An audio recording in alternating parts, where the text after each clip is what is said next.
Chapter 10.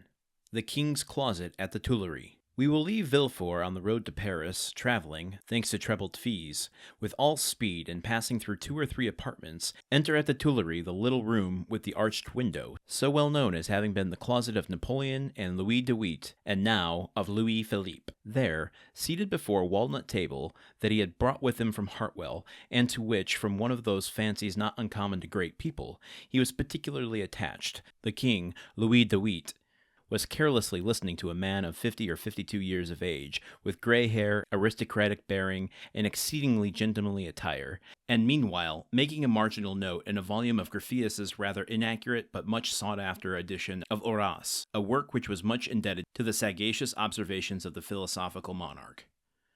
"You say, sir," said the king, "that I am exceedingly disquiet, sire. Really, have you had a vision of the 7 fat kine and the 7 lean kine?" "No, sire, for that would only betoken us 7 years of plenty and 7 years of scarcity, and with a king full of foresight as your majesty, scarcity is not a thing to be feared." "Then of what other scourge are you afraid, my dear Blacas?" "Sire, I have every reason to believe that a storm is brewing in the south." "Well, my dear Duke," replied Louis XVIII, "I think you are wrongly informed, and know positively that, on the contrary, it is very fine weather in that direction." Man of ability as he was, Louis XVIII liked a pleasant jest. "Sire," continued Monsieur de Blacas, "if it only to be reassure a faithful servant, will your majesty send into Languedoc, Provence, and Dauphine trusty men, who will bring you back a faithful report as to the feeling in these 3 provinces." All right, welcome to Chapter 10 of the Count of Monte Cristo. It's good to see you folks. It's been a while for me, but it's been since yesterday for you, or since, 30 seconds ago, if you are binge listening to these episodes. Welcome. What a turn here.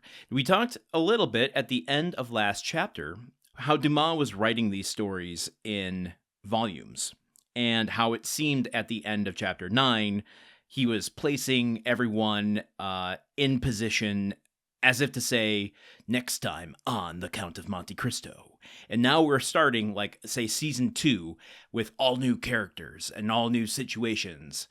I gotta admit, did not expect to have the king actually be a character in this story.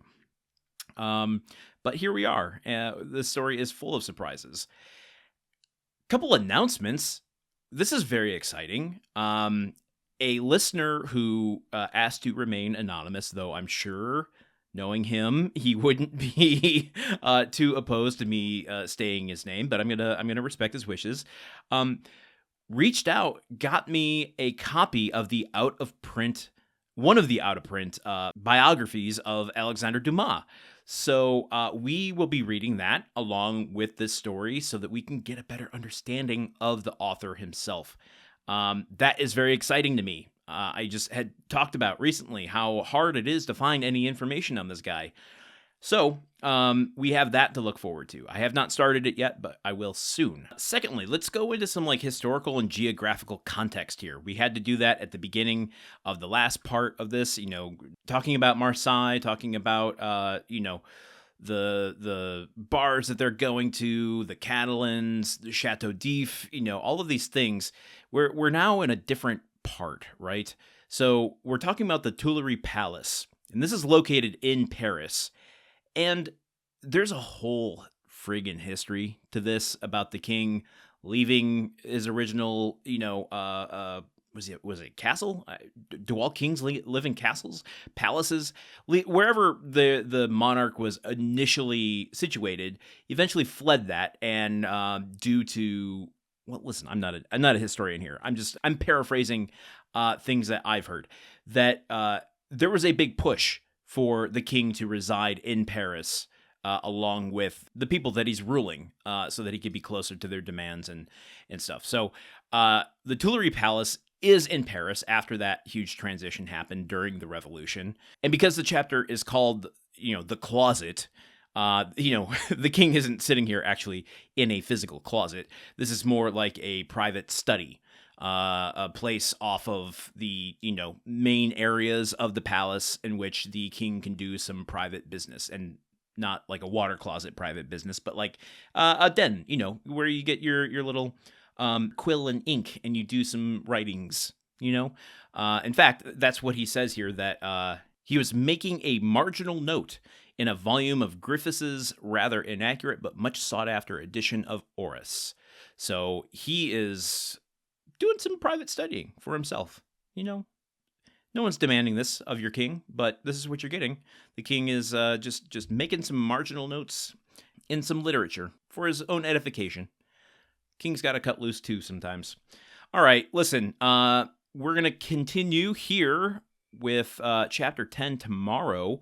I hope you'll join us. We've got a lot to uncover as we are taking the story in a completely different direction. Aren't we excited? Hoorah, hoorah. Here we go. See you tomorrow on the Count of Monte Cristo. Okay, goodbye. The Countdown of Monte Cristo is part of the Gruntwork Podcast Network. This show is produced, edited, and hosted by Landon Solano. The original text of The Count of Monte Cristo by Alexandre Dumas. Theme song by Magic Solo. If you want to support the show and others like it, visit patreon.com/gruntworkpod. Thank you for listening. See you tomorrow.